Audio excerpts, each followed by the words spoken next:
Thank you, General Brown, for being here, and thank you, Mr. Chairman. Thank you, Senator Wicker. General Brown, your statement, please. Chairman Reed, Ranking Member Wicker, distinguished members of this committee, I'm honored by the opportunity to appear before you this morning. I want to thank the President and the Secretary of Defense for their trust and confidence in nominating me to be the Chairman of the Joint Chiefs of Staff. I also thank General Mark Milley and Holly Ann as they conclude their decades of remarkable and honorable service to our nation. We wish them the very best. I'd like to take a few moments to acknowledge my family. Joining me today is my wife of 34 years, Shireen. She's been committed to our family and to my journey, and has also tirelessly advocated for the families of our airmen. I'm also extremely proud of our two sons, Sean and Ross. They're outstanding young men, excellent in their own right. I would not be here today if not for your sacrifice, love, and support. I'd like to thank my #1 fan and my most vocal supporter who played a lead role in my development into the man I am today, my mother, Kay.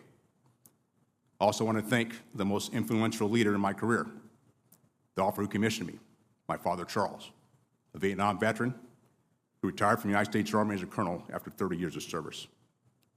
I'm also grateful to my sister, Stephanie, for her support, as well as the influence of my younger brother, Kevin, had on me and our family before his passing.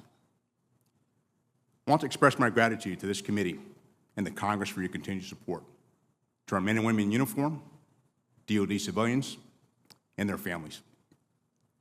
It is thanks to your enduring commitment and advocacy that we remain the most capable military force in the world.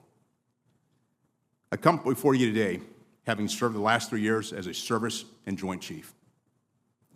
But for the 11 years prior, I served in 7 assignments across 4 combatant commands: EUCOM, AFRICOM, CENTCOM, and INDOPACOM.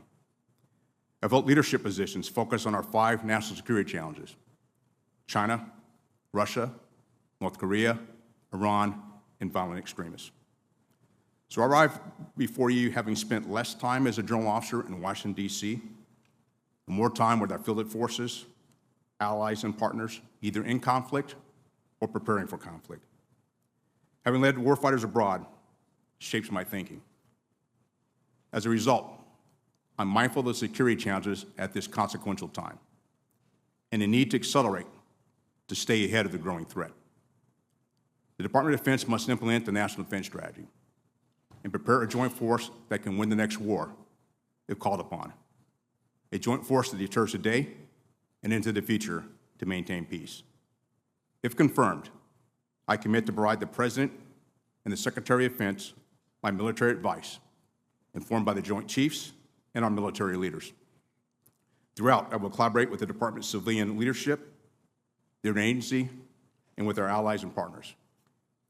And if confirmed, I commit to provide candid and open communication to this committee and the Congress. I will work closely with you to invest in our national defense and strengthen our national security.